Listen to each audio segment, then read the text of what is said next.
Tonight, step into the intriguing world of Sherlock Holmes as he unravels yet another mystery in the adventure of the Noble Bachelor. With a brilliant detective at the helm and a perplexing case involving a vanished bride and a high society wedding, prepare to be captivated from the very first word to the last in a tale of deception, intrigue, and deduction like no other.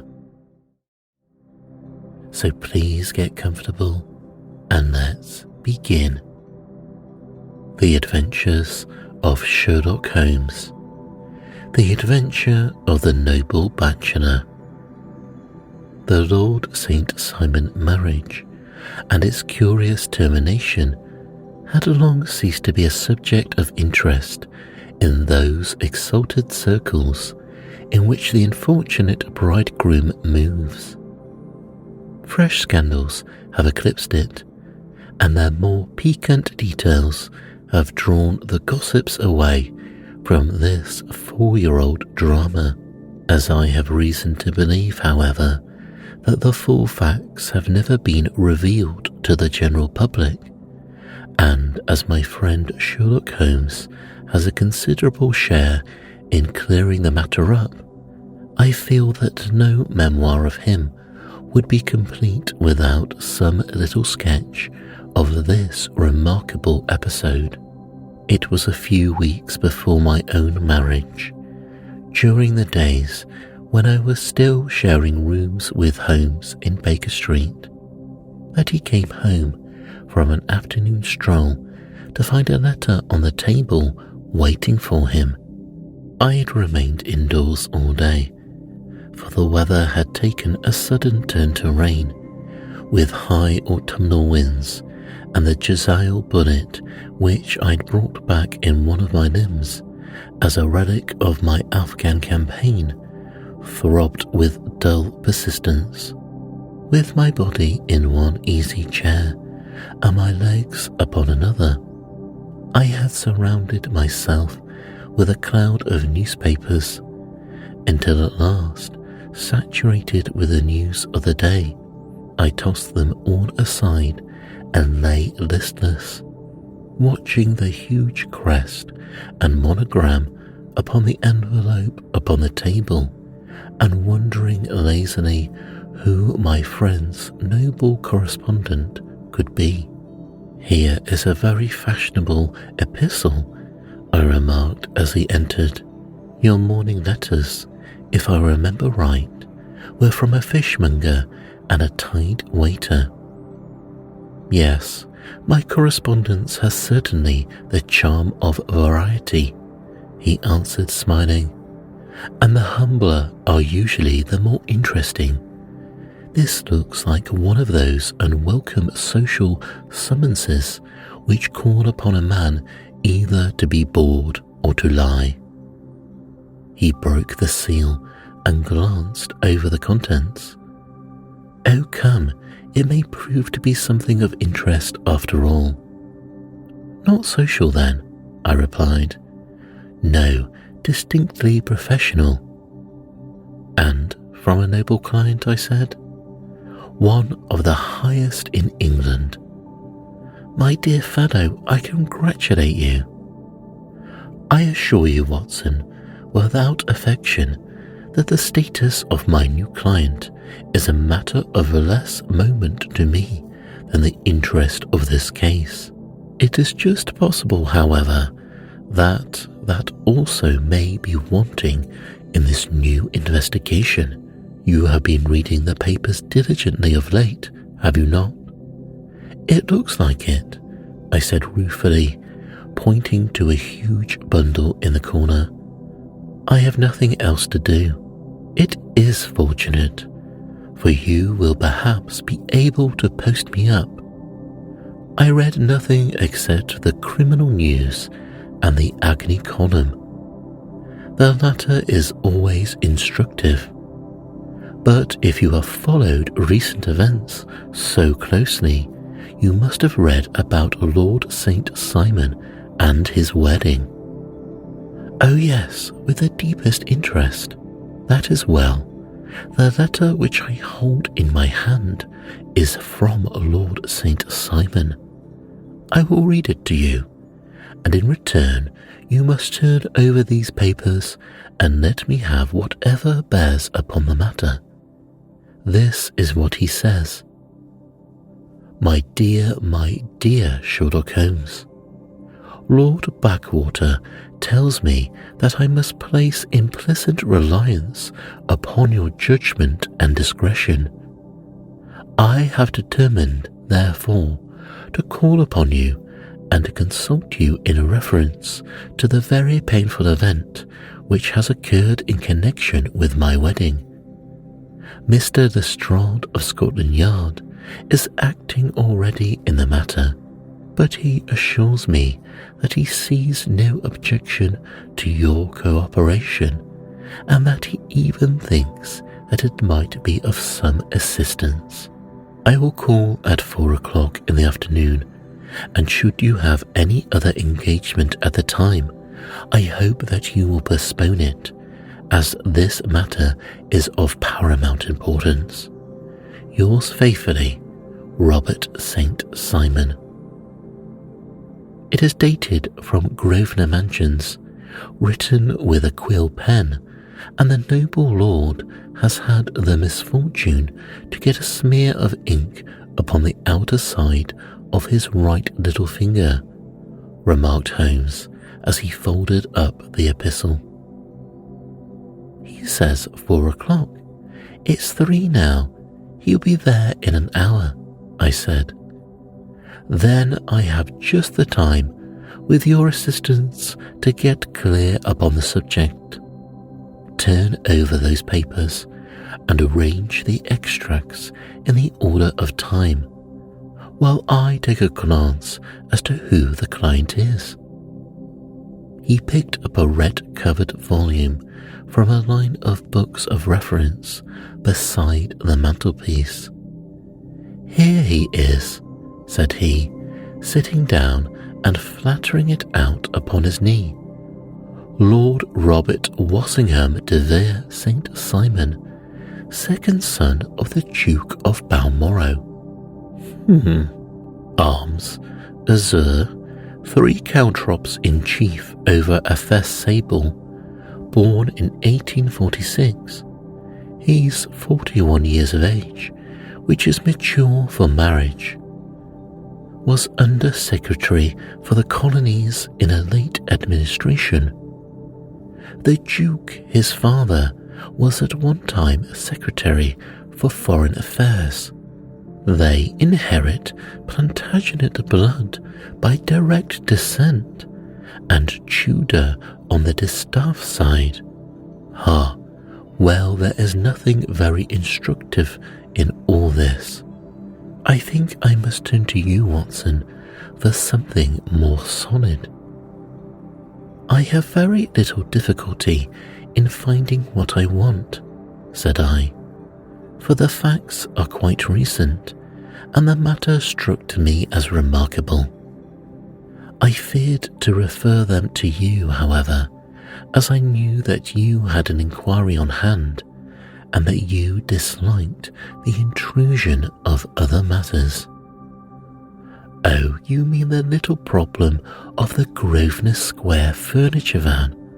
That is quite cleared up now, though indeed it was obvious from the first.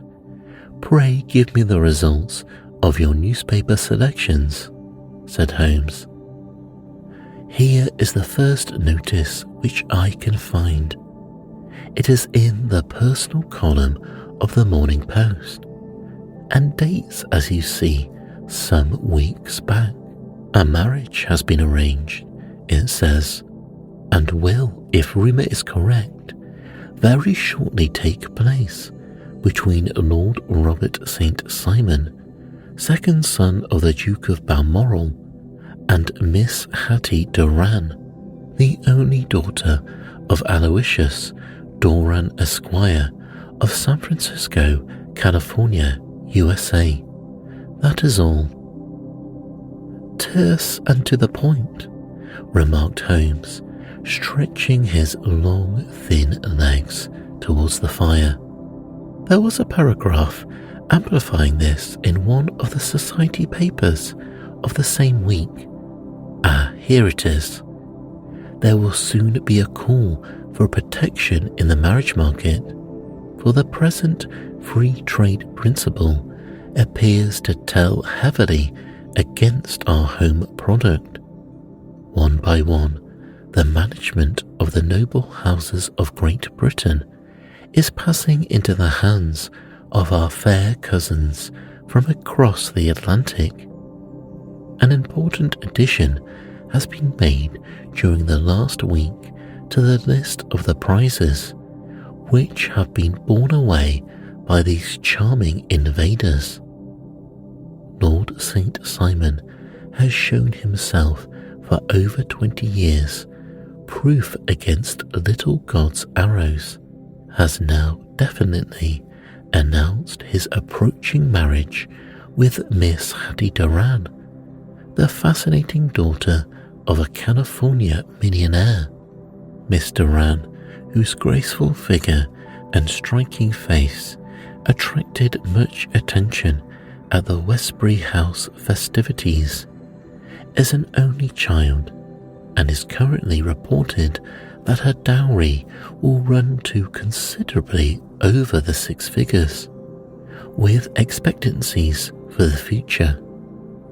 As it is an open secret that the Duke of Balmoral has been compelled to sell his pictures within the last few years, and as Lord St. Simon has no property of his own save the small estate at Birchmoor, it is obvious that the Californian heiress is not the only gainer by an alliance which will enable her to make the easy and common transition from a Republican lady to a British peeress.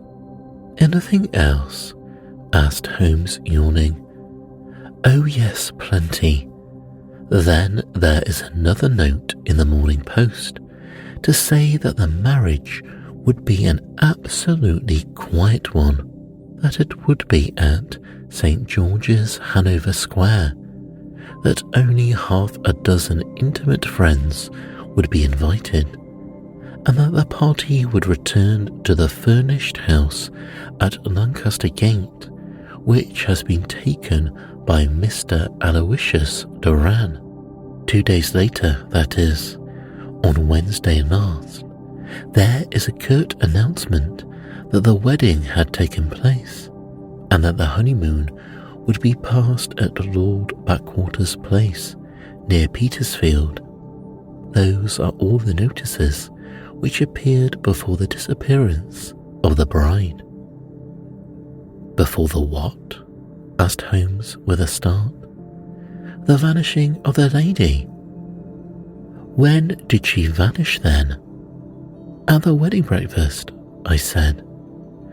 "Indeed, this is more interesting than it promised to be, quite dramatic in fact."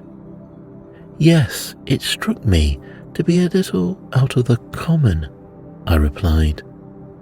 "They often vanish before the ceremony, and occasionally during the honeymoon, but I cannot call to mind anything so prompt as this. Pray, let me have the details," replied Holmes. "I warn you that they are very incomplete." "Perhaps we can make them less so," said Holmes. "Such as they are set forth in a single article of the morning paper of yesterday, which I will read to you," I replied. "It is headed, 'Singular Occurrence at a Fashionable Wedding.' The family of Lord St. Simon has been thrown into the greatest consternation by the strange and painful episodes which have taken place in connection with his wedding.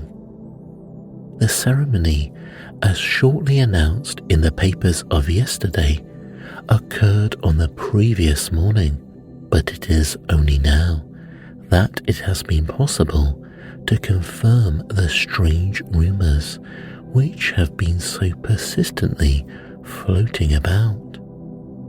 In spite of the attempts of friends to hush the matter up, so much public attention has been drawn to it that no good purpose can be served by affecting to disregard what is a common subject for conversation. The ceremony, which was performed at St. George's, Hanover Street, was a very quiet one, no one being present save the father of the bride. Mr. Aloysius Doran, the Duchess of Balmoral, Lord Blackwater, Lord Eustace, and Lady Clara St. Simon, the younger brother and sister of the bridegroom, and Lady Alicia Whittington. The whole party proceeded afterwards to the house of Mr. Aloysius Doran at Lancaster Gate, where breakfast had been prepared. It appears that some little trouble was caused by a woman whose name has not yet been ascertained, who endeavoured to force her way into the house after the bridal party, alleging that she had some claim upon Lord St. Simon. It was only after a painful and prolonged scene that she was ejected by the butler and the footman.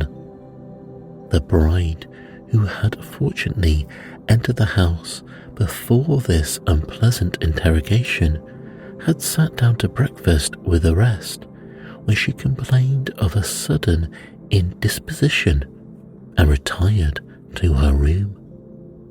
Her prolonged absence having caused some comment, her father followed her, but learned from her maid that she had only come up to her chamber for an instant, caught up an ulster and bonnet, and hurried down to the passage. One of the footmen declared that he had seen a lady leave the house, thus apparelled, but had refused to credit that it was his mistress, believing her to be with the company. On ascertaining that his daughter had disappeared, Mr. Aloysius Doran, in conjunction with the bridegroom, instantly put themselves in communication with the police, and very energetic inquiries are being made, which will probably result in a speedy clearing up of this very singular business. Up to a late hour last night, however, nothing had transpired as to the whereabouts of the missing lady. There are rumours of foul play in the matter, and it is said that the police have caused the arrest of the woman who had caused the original disturbance, in the belief that, from jealousy or some other motive, she may have been concerned in the strange disappearance of the bride. "And is that all?" said Holmes. "Only one little item in another of the morning papers, but it is a suggestive one." "And it is?" "That Miss Flora Miller, the lady who had caused the disturbance, had actually been arrested. It appears that she was formerly a danseuse at the Allegro, and that she had known the bridegroom for some years. There were no further particulars, and the whole case is in your hands now, so far as it has been set forth in the public press. And an exceedingly interesting case it appears to be.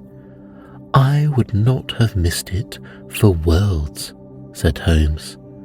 "But there is a ring of the bell, Watson, and as the clock makes it a few minutes after 4, I have no doubt that this will prove to be our noble client. Do not dream of going, Watson, for I very much prefer having a witness, if only as a check to my own memory. Lord Robert St. Simon, announced our page boy, throwing open the door. A gentleman entered, with a pleasant, cultured face, high-nosed and pale, with something perhaps of petulance about the mouth, and with the steady, well-opened eye of a man whose pleasant lot it had ever been to command and to be obeyed. His manner was brisk, and yet his general appearance gave him an undue impression of age, for he had a slight forward stoop and a little bend of the knee as he walked. His hair, too, as he swept off his very curly-brimmed hat, was grizzled round the edges and thin upon the top. As to his dress, it was careful to the verge of foppishness, with high collar, black frock coat, white waistcoat, yellow gloves, patent leather shoes, and light-coloured gaiters. He advanced slowly into the room, turning his head from left to right, and swinging in his right hand the cord which held his golden eyeglasses. "Good day, Lord St. Simon," said Holmes, rising and bowing. "Pray take the basket chair. This is my friend and colleague, Dr. Watson. Draw up a little to the fire, and we will talk this matter over." "A most painful matter to me, as you can most readily imagine, Mr. Holmes. I have been cut to the quick. I understand that you have already managed several delicate cases of this sort, sir, though I presume that they were hardly from the same class of society." "No, I am descending," said Holmes. "I beg pardon. My last client of the sort was a king," replied Holmes. "Oh, really? I have no idea. And which king?" "The king of Scandinavia." "What? He had lost his wife?" "You can understand," said Holmes suavely, "that I extend to the affairs of my other clients the same secrecy that I promised to you in yours." "Of course. Very right, very right. I beg pardon. As to my own case, I am ready to give you any information which may assist you in forming an opinion." "Thank you. I have already learned all that is in the public prints, nothing more. I presume that I may take it as correct, this article, for example, as to the disappearance of the bride." Lord St. Simon glanced over it. "Yes, it is correct as far as it goes, but I think it needs a great deal of supplementing before anyone could offer an opinion. I think I may arrive at my facts most directly by questioning you." "Pray do so," said Lord St. Simon. "When did you first meet Miss Hattie Duran?" "In San Francisco, a year ago," the Lord replied. "You were travelling in the States?" "Yes." "Did you become engaged then?" "No." "But you were on a friendly footing?" "I was amused by her society, as you could see that I was amused." "Her father is very rich?" said Holmes. "He is said to be the richest man on the Pacific slope." "And how did he make his money?" "In mining. He had nothing a few years ago. Then he struck gold, invested it, and came up leaps and bounds." Now, what is your own impression as to the young lady's, your wife's character? Said Holmes. The nobleman swung his glasses a little faster and stared down into the fire. You see, Mr. Holmes, said he, my wife was 20 before her father became a rich man. During that time, she ran free in a mining camp and wandered through woods or mountains, so that her education has come from nature rather than the schoolmaster. She is what we call in England a tomboy with a strong nature, wild and free, unfettered by any sort of traditions. She is impetuous, volcanic, I was about to say. She is swift in making up her mind and fearless in carrying out her resolutions. On the other hand, I would not have given her the name which I have the honour to bear. He gave a little stately cough. Had I not thought her to be at bottom of a noblewoman, I believe that she is capable of heroic self-sacrifice, and that anything dishonourable would be repugnant to her. Have you her photograph? Said Holmes. I brought this with me. He opened a locket and showed us the full face of a very lovely woman. It was not a photograph, but an ivory miniature, and the artist had brought out the full effect of the lustrous black hair, the large dark eyes, and the exquisite mouth. Holmes gazed long and earnestly at it. Then he closed the locket and handed it back to Lord St. Simon. The young lady came to London then, and you renewed your acquaintance? Asked Holmes. Yes, her father brought her over for this last London season. I met her several times, became engaged to her, and have now married her. She brought, I understand, a considerable dowry? Asked Holmes.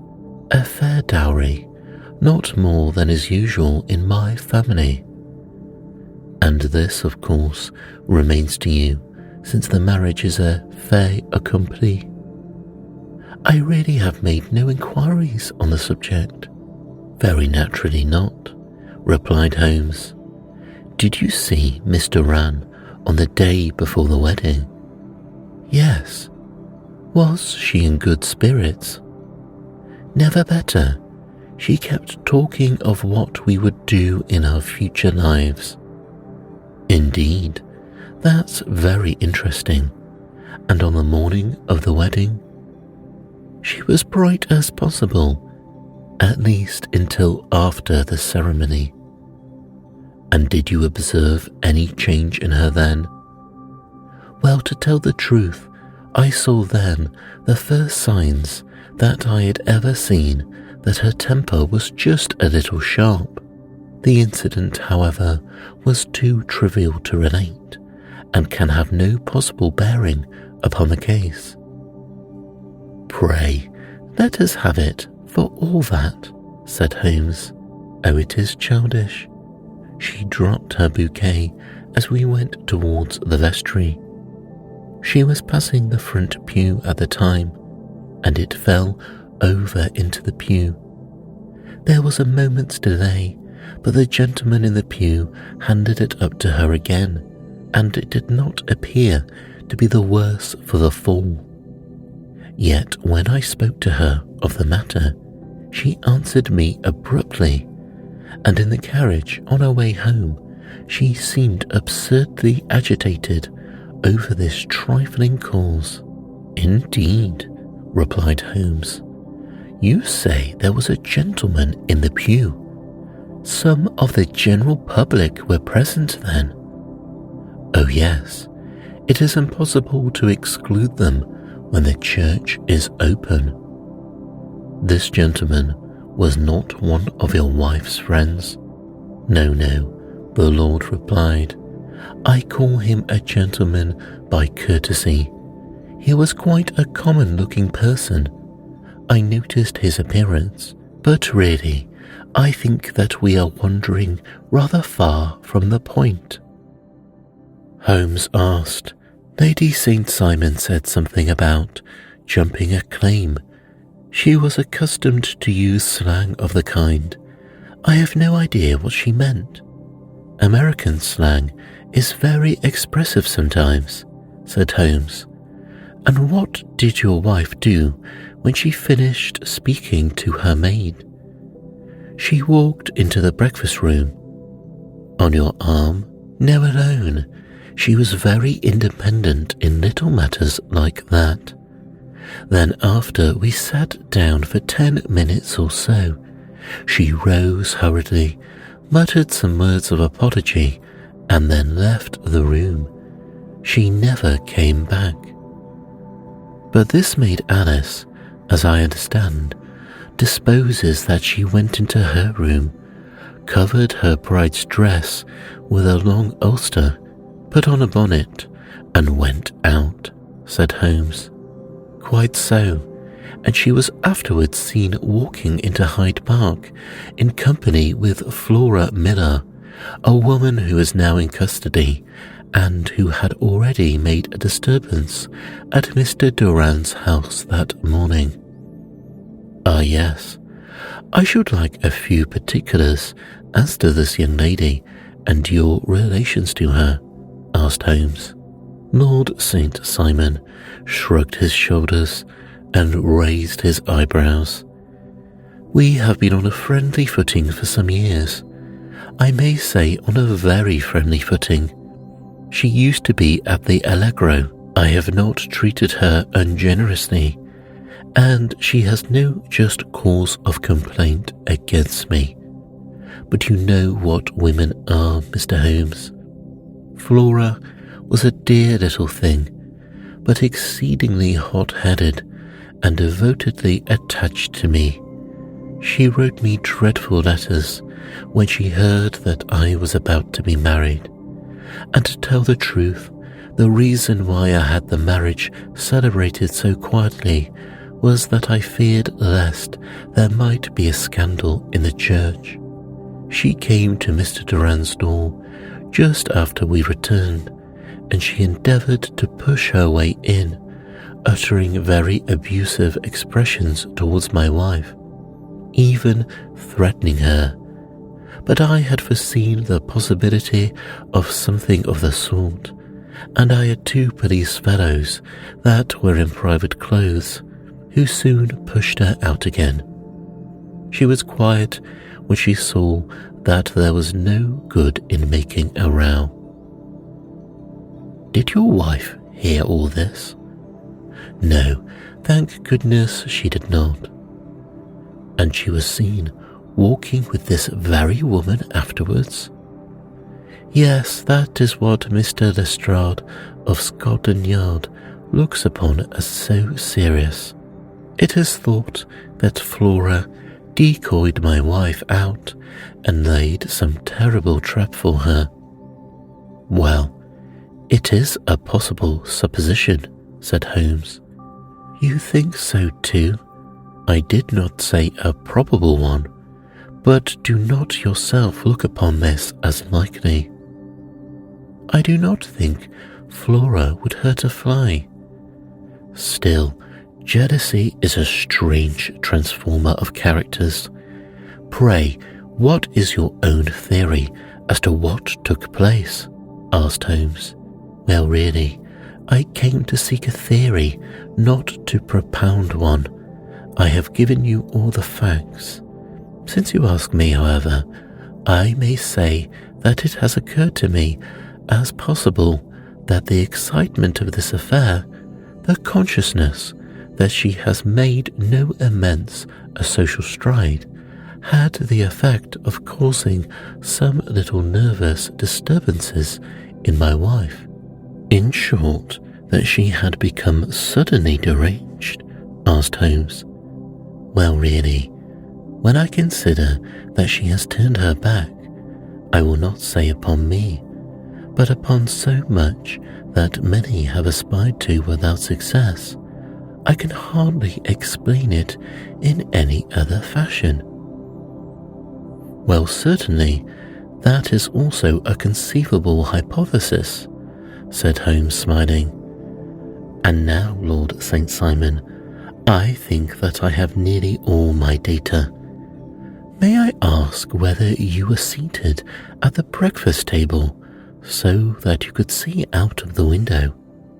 We could see the other side of the road and park, said Lord St. Simon.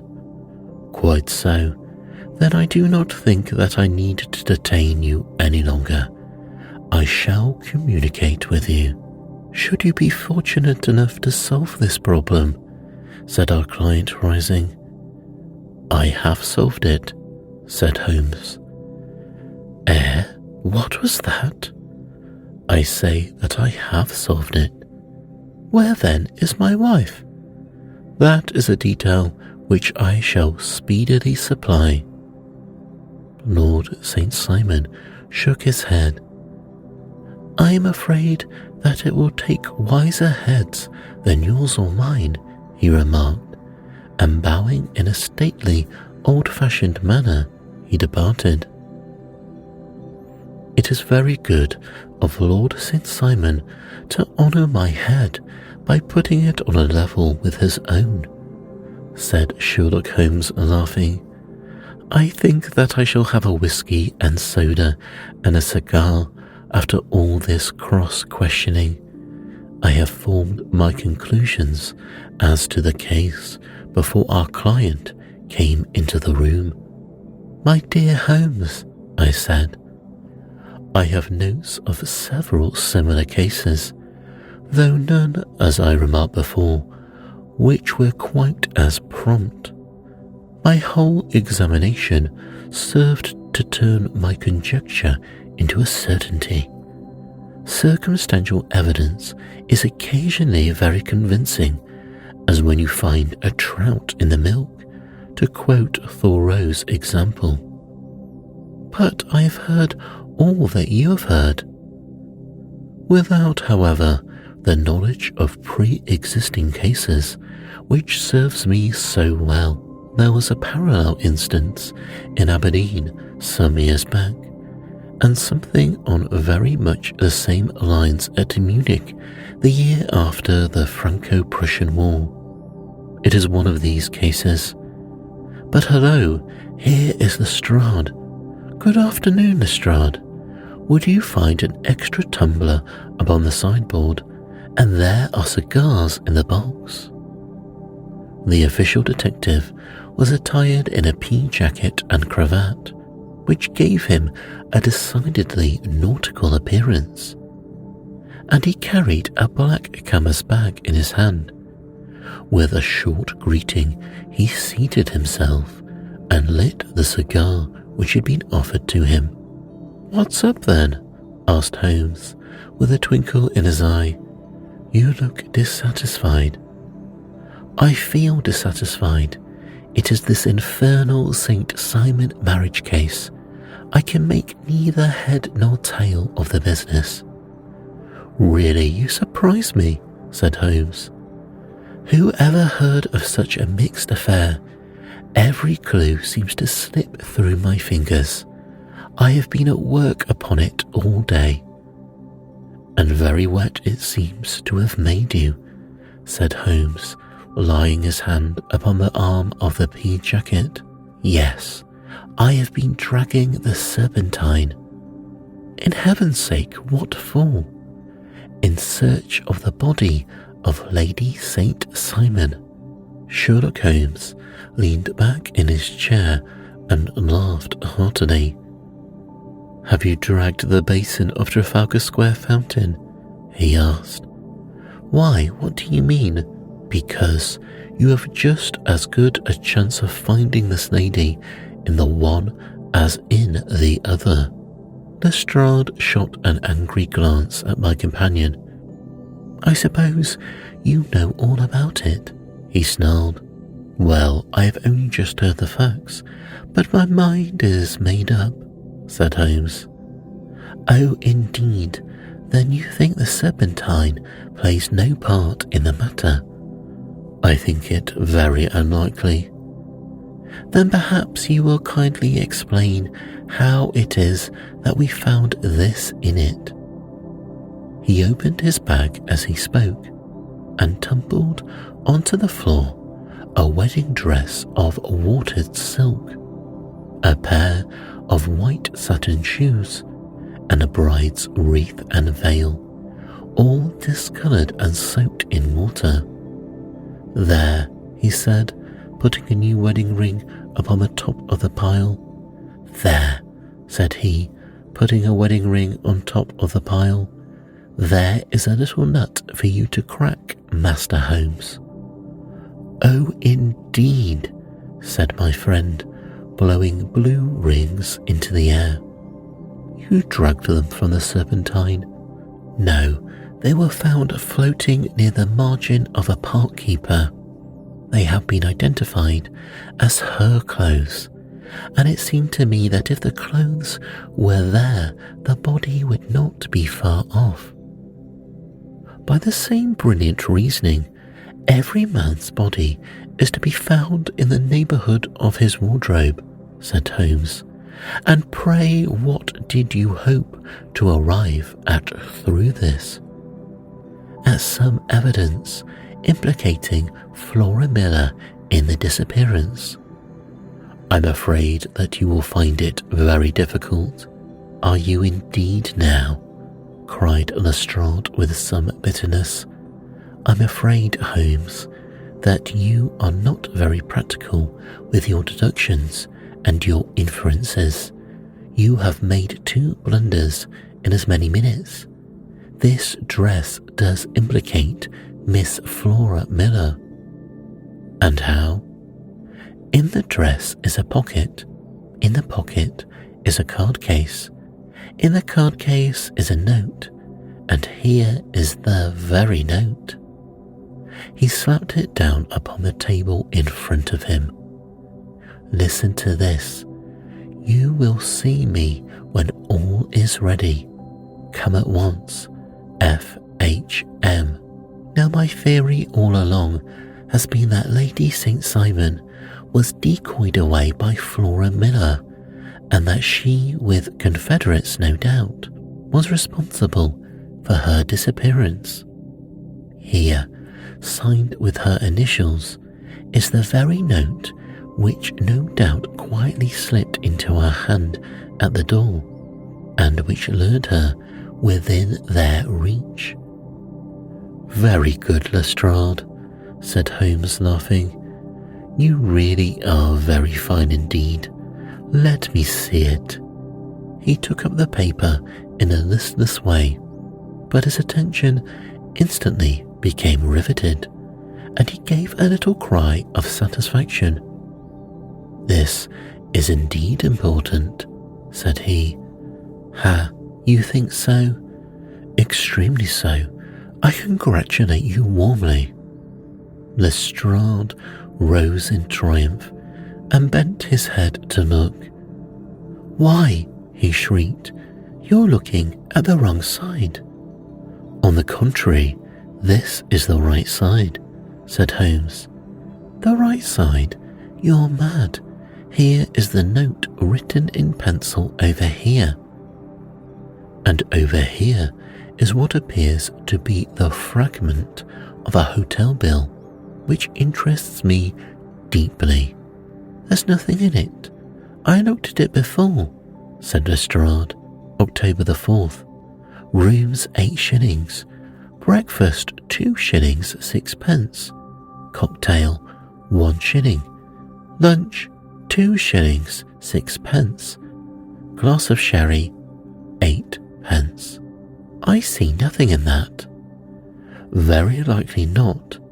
It is most important all the same. As the note it is important also, or at least the initials are, so I congratulate you again.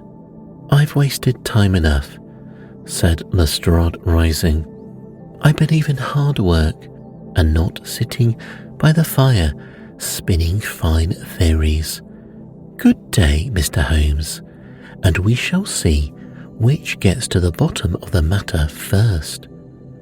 He gathered up the garments, thrust them into the bag, and made for the door. "Just one hint to you, Lestrade," drawled Holmes before his rival vanished.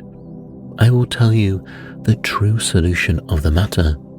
Lady St. Simon is a myth. There is not, and there never has been, any such person." Lestrade looked sadly at my companion. Then he turned to me, tapped his forehead 3 times, shook his head solemnly, and hurried away. He had hardly shut the door behind him when Holmes rose to put on his overcoat. "There is something in what the fellow says about outdoor work," he remarked, "so I think, Watson, that I must leave you to your papers for a little."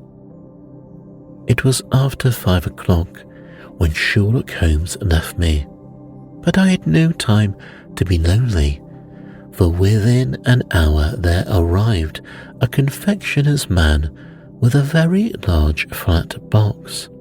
This he unpacked with the help of a youth whom he had brought with him, and presently, to my very great astonishment, a quiet Epicurean little cold supper began to be laid out upon our humble lodging-house mahogany. There were a couple of brace of cold woodcock, a pheasant, a pâté de foie gras pie, with a group of ancient and cobwebby bottles. Having laid out these luxuries, my 2 visitors vanished away like the genii of the Arabian Nights, with no explanation save that the things had been paid for and were ordered to this address. Just before 9 o'clock, Sherlock Holmes stepped briskly into the room. His features were gravely set, but there was a light in his eye which made me think that he had not been disappointed in his conclusions. "They have laid the supper then?" he said, rubbing his hands. "You seem to expect company. They have laid for 5, I said. "Yes, I fancy we may have some company dropping in," said he. "I am surprised that Lord St. Simon has not already arrived. I fancy that I hear his step now upon the stairs." It was indeed our visitor of the afternoon, who came bustling in, dangling his glasses more vigorously than ever, and with a very perturbed expression upon his aristocratic features. "My messenger reached you then?" asked Holmes. "Yes, I confess the contents startled me beyond measure. Have you good authority for what you say?" "The best possible," said Holmes. Lord St. Simon sank into a chair and passed his hand over his forehead. "What will the Duke say," he murmured, "when he hears that one of the family has been subjected to such humiliation?" "It is the purest accident. I cannot allow that there is any humiliation," Holmes responded. You look at these things from another standpoint," he said. "I fail to see that anyone is to blame. I can hardly see the lady could have acted otherwise, though her abrupt method of doing it was undoubtedly to be regretted. Having no mother, she had no one to advise her at such a crisis." "It was a slight, sir, a public sight," said Lord St. Simon, tapping his fingers upon the table. "You must make allowance for this poor girl, placed in so unprecedented a position." "I will make no allowance. I am very angry indeed, and I have been shamefully used, said the Lord. I think I heard a ring, said Holmes. Yes, there are stairs on the landing. If I cannot persuade you to take a lenient view on the matter, Lord St. Simon, I have brought an advocate here who may be more useful. He opened the door and ushered in a lady and gentleman. Lord St. Simon, said he, allow me to introduce Mr. and Mrs. Francis Hay Moulton. The lady, I think, you have already met. At the sight of these newcomers, our client had sprung from his seat and stood very erect, with his eyes cast down and his hand thrust into the breast of his frock coat, a picture of offended dignity. The lady had taken a quick step forward and had held out her hand to him, but he still refused to raise his eyes.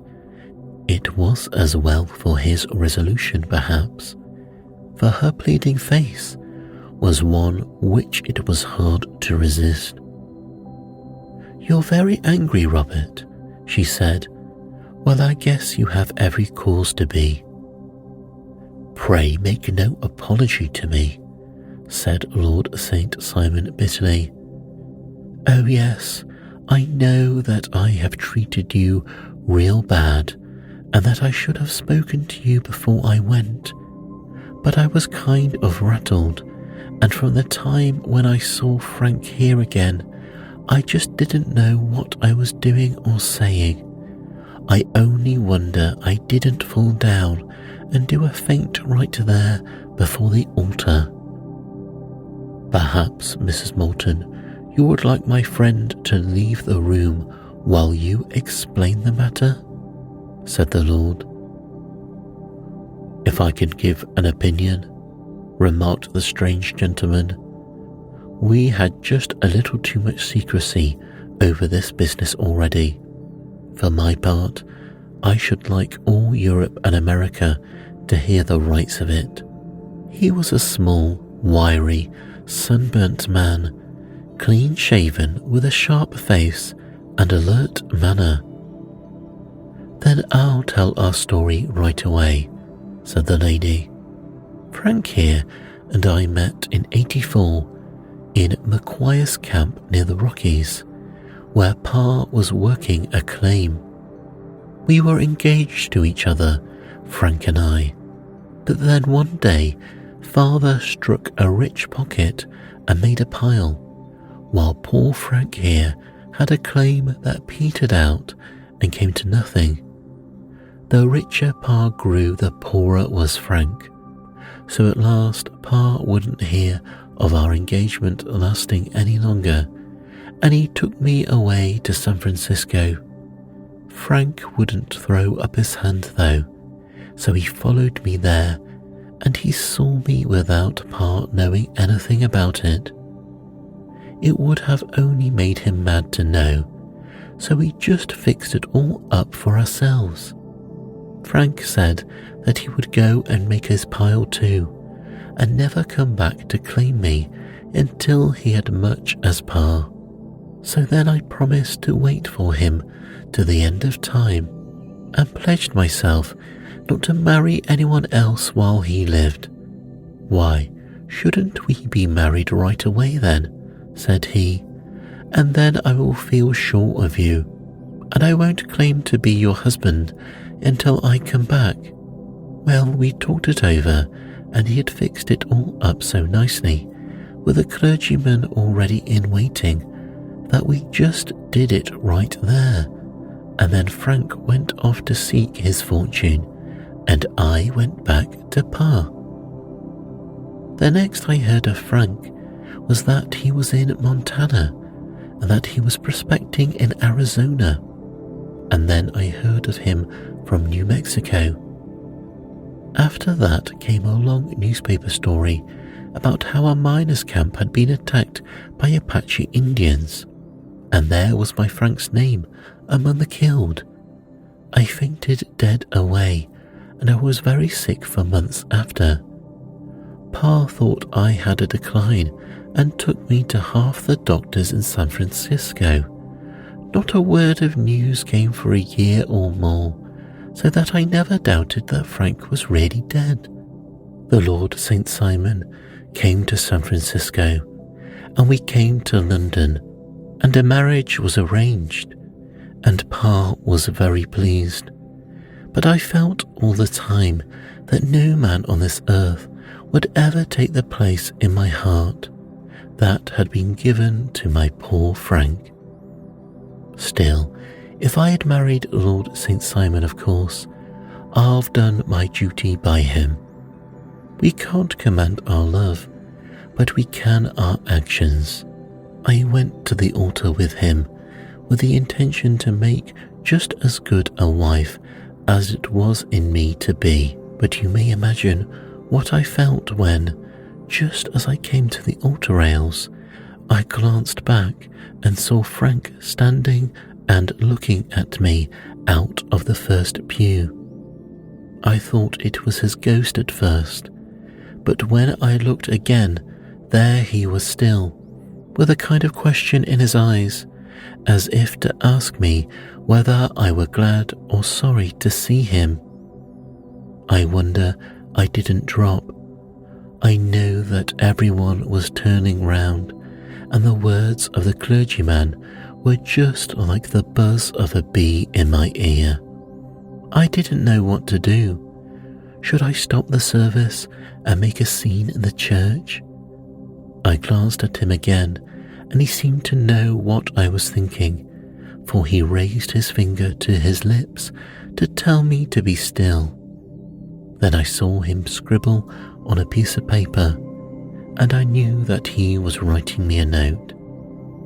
As I passed his pew on the way out, I dropped my bouquet over to him, and he slipped the note into my hand when he returned me the flowers.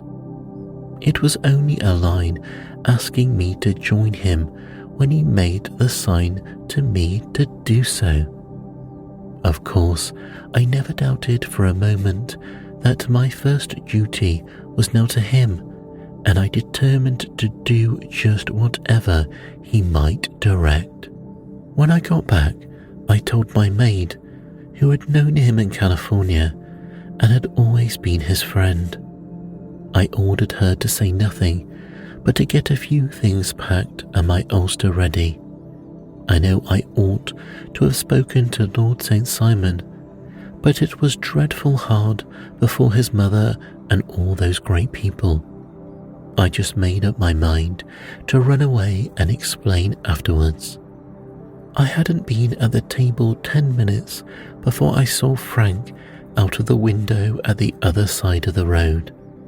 He beckoned at me and then began walking into the park. I slipped out, put on my things and followed him. Some woman came talking something or other about Lord St. Simon to me. Seemed to me from the little I heard as if he had a little secret of his own before marriage also. But I managed to get away from her and soon overtook Frank. We got into a cab together, and away we drove to some lodgings he had taken in Gordon Square, and that was my true wedding after all those years waiting. Frank had been a prisoner among the Apaches, had escaped, come to San Francisco, found that I had given him up for dead and had gone to England, followed me there, and had come upon me at last in the very morning of my second wedding. I saw it in the paper, explained Frank. It gave the name and the church, but not where the lady lived.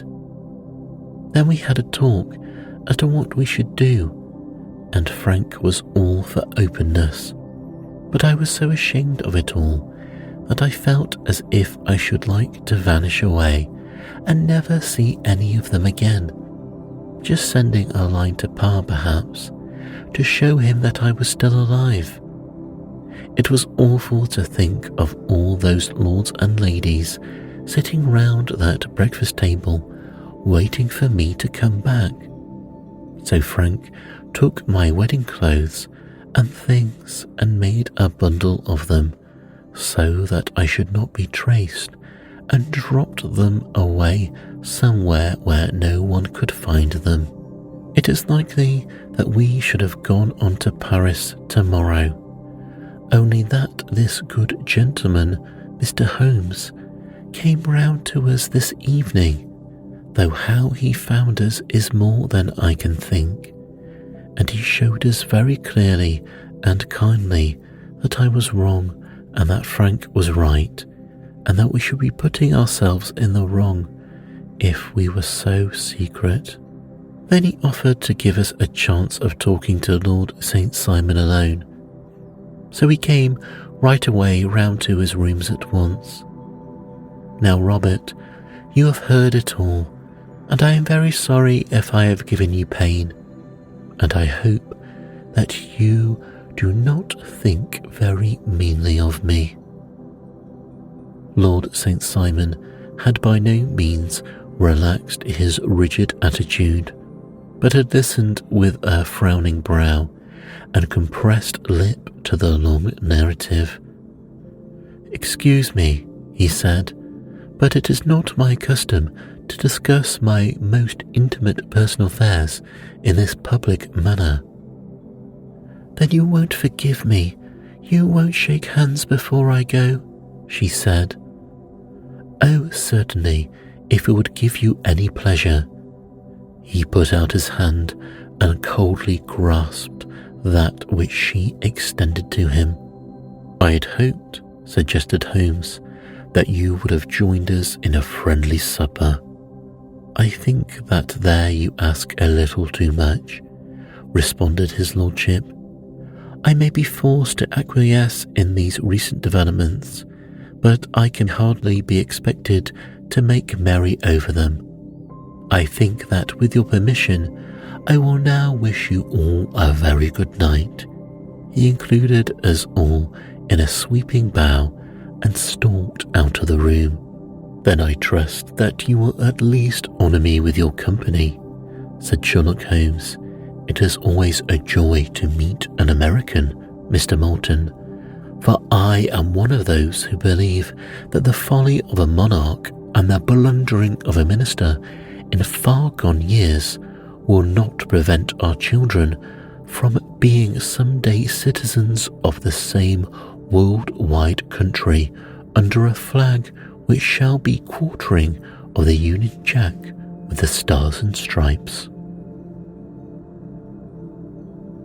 "That case has been a very interesting one," remarked Holmes when our visitors had left us, "because it serves to show very clearly how simply the explanation may be of an affair which at first sight seems to be almost inexplicable. Now, nothing could be more natural than the sequence of events as narrated by this lady, and nothing stranger than the result when viewed, for instance, by Mr. Lestrade of Scotland Yard." "You were not yourself at fault at all then," I said. "From the first, two facts were very obvious to me. The one that the lady had been quite willing to undergo the wedding ceremony, the other that she had repented of it within a few minutes of returning home.